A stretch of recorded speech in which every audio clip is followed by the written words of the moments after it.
बहुत से लोग इस दर्द से चुपचाप जूझते हैं, लेकिन कोई इसके बारे में खुलकर बात नहीं करता। हर सुबह लाखों लोग आँख खोलते हैं और महसूस करते हैं कि कुछ अटका हुआ है। जीवन आगे बढ़ तो रहा है, लेकिन भीतर कहीं गहराई में जैसे पहिए फंसे हुए हैं। वही प्रयास, वही मेहनत, वही प्रार्थनाएं, वही उम्मीदें, लेकिन परिणाम नहीं बदलते। और यहीं से मन में सवाल उठता है कि क्या मैं गलत हूँ? क्या मेरे साथ ही ऐसा क्यों हो रहा है? क्या मेरी किस्मत ही खराब है? और सनातन धर्म कहता है कि यह जो ब्लॉक महसूस होता है, यह कोई बाहरी समस्या नहीं, बल्कि भीतर चल रही कई सूक्ष्म प्रक्रियाओं का परिणाम है। जरा इस कहानी से समझो। राहुल नाम का एक साधारण व्यक्ति, मेहनती, ईमानदार, हर दिन काम पर जाता है, पूजा भी करता है, मंत्र भी सुनता है, लेकिन फिर भी उसके जीवन में बार बार रुकावटें आती हैं। पैसा आता है और चला जाता है, रिश्ते बनते हैं और टूट जाते हैं। मन हमेशा बेचैन रहता है और वह सोचता है कि शायद भगवान उससे नाराज हैं।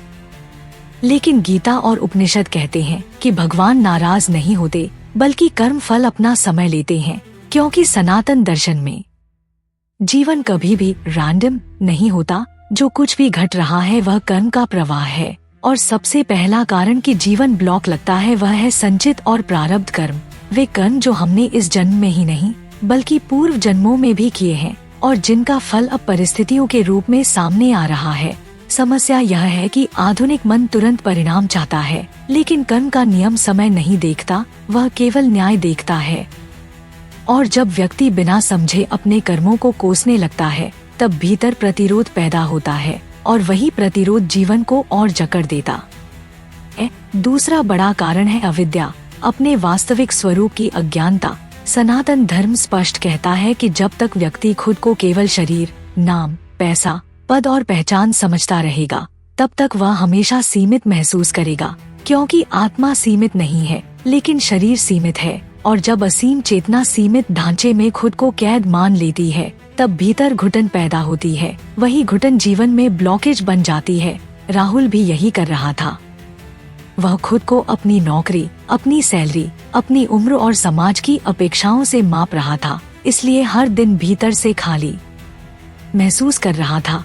जबकि गीता कहती है कि नैनन छिन्दन्ति शस्त्राणि, आत्मा को कोई काट नहीं सकता। लेकिन जब आत्मा खुद को भूल जाती है, तब वह सबसे ज्यादा पीड़ा में होती है।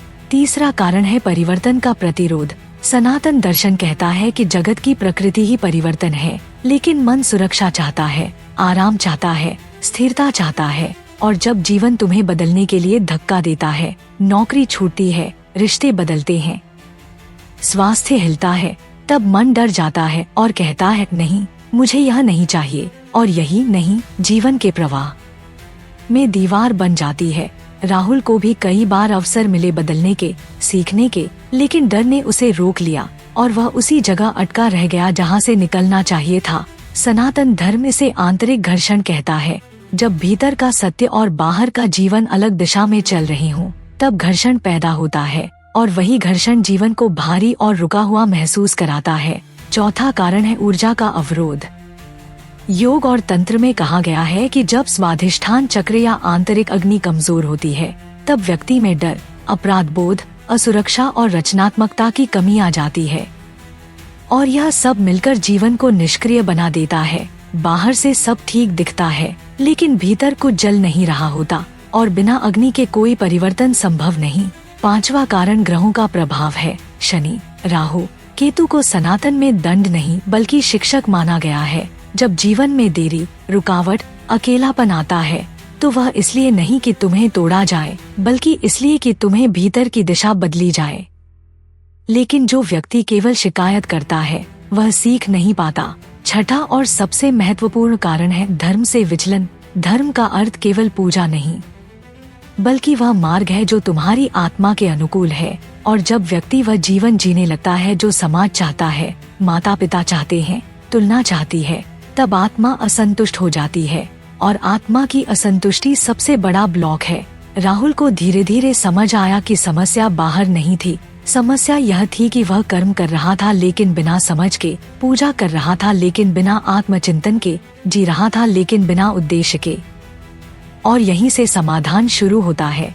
सनातन धर्म कहता है कि जीवन को अनब्लॉक करने का पहला कदम है विद्या, स्वयं को जानना। गीता को केवल पढ़ना नहीं, जीना, यह समझना कि मैं परिणाम नहीं हूँ, मैं प्रक्रिया हूँ। दूसरा कदम है कर्मयोग, कार्य करना लेकिन फल को पकड़कर नहीं बैठना, क्योंकि फल का भार मन को जकड़ देता है। तीसरा कदम है प्राणायाम और ध्यान, क्योंकि जब श्वास शांत होती है तब मन की गांठें ढीली पड़ती हैं। चौथा कदम है सत्संग, क्योंकि अकेला मन भ्रम में फंस जाता है लेकिन सत्य के संपर्क में आकर स्पष्ट होता है। पांचवा और अंतिम कदम है समर्पण। जब व्यक्ति कहता है मैं पूरी तरह नहीं जानता, मार्ग तू दिखा, तब जीवन में समाधान अपने आप आने लगते हैं, क्योंकि समर्पण से बड़ा कोई अनब्लॉकर नहीं। राहुल की कहानी यही बदलती है। उसकी परिस्थितियां तुरंत नहीं बदली, लेकिन उसका दृष्टिकोण बदल गया, और जैसे ही दृष्टि बदली जीवन की गति बदल गई। क्योंकि सनातन धर्म कहता है कि जीवन बाहर से नहीं, भीतर से खुलता है, और जब भीतर का द्वार खुलता है तब बाहर की रुकावटें अपने आप रास्ता छोड़ देती हैं। और अंत में जब व्यक्ति यह समझ लेता है कि ब्लॉक जीवन में नहीं था, ब्लॉक उसके देखने के तरीके में था, तब वह मुक्त हो जाता है, शांत हो जाता है, स्थिर हो जाता है। और यही सनातन का सबसे गहरा रहस्य है कि जीवन कभी तुम्हें रोकता नहीं, वह केवल तुम्हें तैयार करता है, और जब तुम तैयार हो जाते हो तब प्रवाह अपने आप शुरू हो जाता है।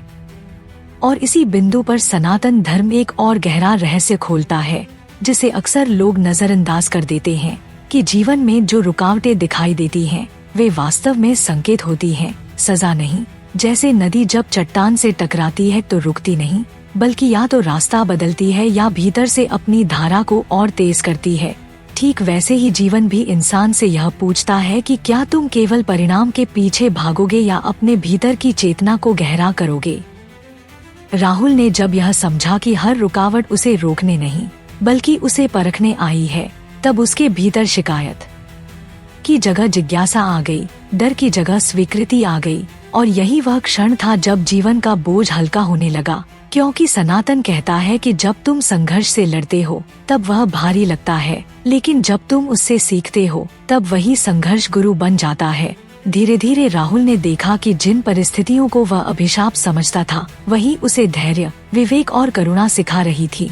और यही वे गुण थे जिनकी कमी के कारण उसका जीवन अटका हुआ था। अंततः सनातन का संदेश यही है कि जीवन में ब्लॉकेज बाहर नहीं, भीतर की अस्वीकृति से पैदा होता है। और जिस दिन इंसान अपने वर्तमान को पूरी तरह स्वीकार कर लेता है, उसी दिन से भविष्य अपने आप खुलने लगता है। क्योंकि स्वीकृति ही वह द्वार है जिससे होकर प्रवाह फिर से जीवन में प्रवेश करता है। यह पूरी बात वीडियो में विस्तार से समझाई गई है। अगर यह संदेश तुम्हारे भीतर कहीं लगा हो, अगर तुम्हें लगा हो कि कोई तुम्हारी अनकही पीड़ा को शब्द दे रहा है, तो इस वीडियो को अंत तक देखो, चैनल को सब्सक्राइब करो और इसे उस व्यक्ति तक जरूर पहुंचाओ जो आज जीवन में अटका हुआ महसूस कर रहा है। क्योंकि कभी कभी एक सही समझ किसी की पूरी दिशा बदल सकती है।